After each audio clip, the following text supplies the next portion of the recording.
Hello, welcome to Postcolonial Space. I'm Masood Raja, and I just came back from Pakistan after a really busy visit, and I thought I should just share my overview of the training sessions that I ran in Pakistan. So I was there as part of a Department of State program at National University of Modern Languages, Islamabad, where I was requested to run about 18 workshops on different literature-related topics. Now, these workshops were primarily designed and run for faculty members from far-flung areas of Pakistan. These are areas that are mostly rural or in the parlance of, developmental vocabulary, maybe not in highly developed regions of Pakistan.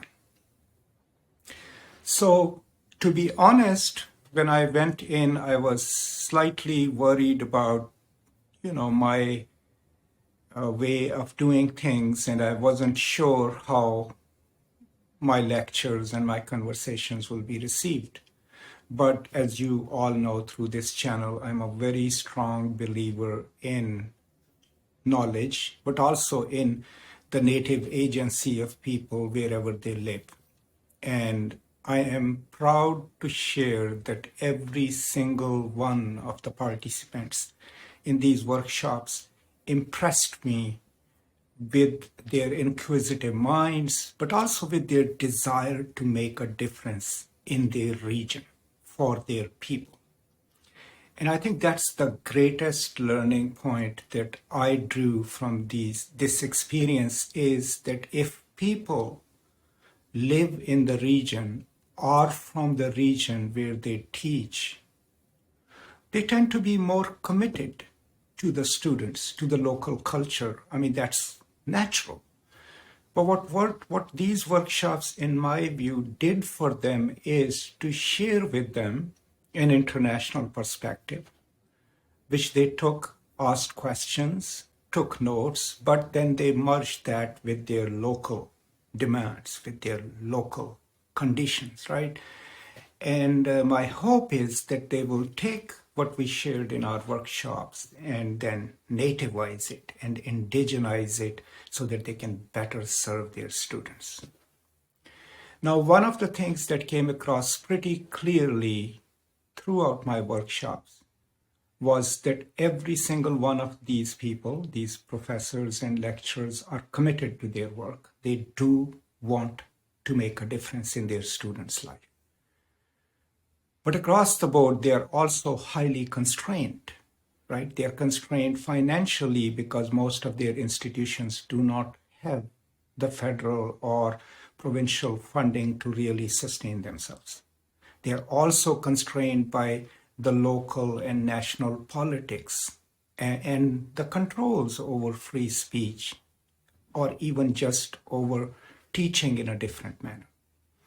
So one thing that we discussed was also how to work within the constraints. That was my mantra throughout these 19 sessions, is that I'm going to give you maybe an idealist and somewhat pragmatic approach to critical pedagogy, but you have to use it within the constraints in which you live.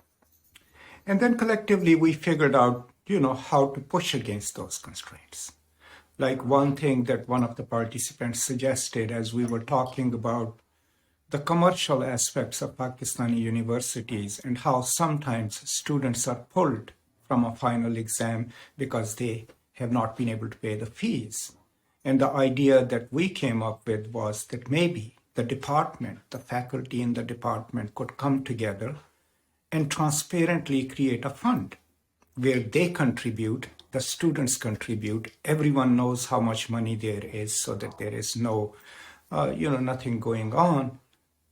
And then they could use that self-generated community fund to help students in need in those moments where the choice is you didn't pay your fee and, you don't get to take the exam. Similarly, I also talk to them about how to change their institutions. And my advice always has been that you don't do it alone, that you talk to like-minded people, and then that you become a constituency. And that it shouldn't just be geared towards what you want as faculty members, but what you want for your students. And if it is guided by that principle, then chances are your demands would be less selfish, maybe more pragmatic, because you're trying to see how to help your students.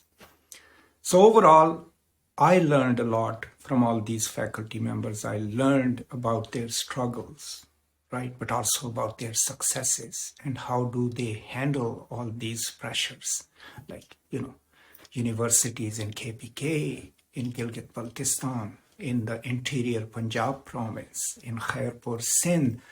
All of these regions are diverse regions of Pakistan, but there is one constant, and that is that people are interested in getting a higher education.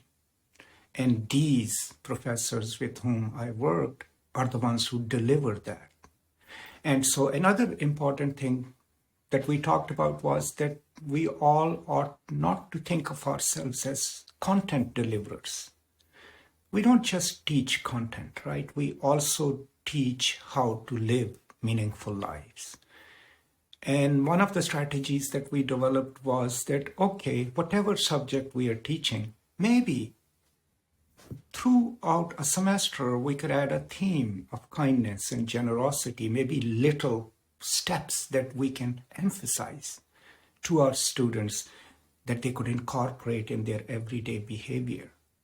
And maybe not all of them will do it, but if it is repeated and talked about throughout the semester, chances are students will walk out with more than just the content that you deliver. So overall, personally, this was really a wonderful experience for me, especially since this is the first intensive scholarly engagement I've had face-to-face after I left the academy, right? And so for me, it was kind of something that restored my faith in what I do, which is I teach, right, online, but also face-to-face. And that's a great gift that all of these people gave me, and I am really grateful for that.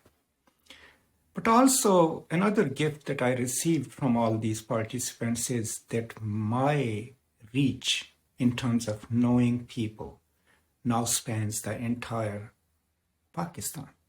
And so they are there in Baltistan, in Khairpur, in Turbat, right, in Loralai. And they have exchanged views with me. And they know they have my assurance that if they ever reach out to me for a session for their students or for anything else, that I will do my best to help them. So in a way, it has given me the kind of connections, human connections, which can enable me to share more of my ideas and thoughts and maybe help some people along the way. So not to belabor the point, but since I'm back in the United States and back into the life that I live over here, I would just like to take a few moments and thank every single participant in the workshops at NUML for being so kind and generous, for being co-learners with me, for asking me the most interesting questions, and most importantly, for restoring my faith in myself and my abilities as a teacher in me. And I'm deeply grateful for that. I'm also grateful to NUML for taking the time to write these grants and to build these programs, and they've done a wonderful job. I'm grateful to them, and of course to the Department of State for constantly funding these educational projects without any mandate from them, right? There is no US mandate, you must do this. I mean, these are fairly open projects that the recipient universities get to decide what do they want to do during these sessions. So I'm grateful to all the constituencies, all the people who made this possible. and most importantly, my thanks and gratitude to all the participants in the workshops. Please stay in touch. Reach out to me if I can be of any help to you in the future. And in the meantime, continue doing your work and keep changing people's lives one person at a time every day as you walk into a classroom. Thank you so much. And as always, peace and love.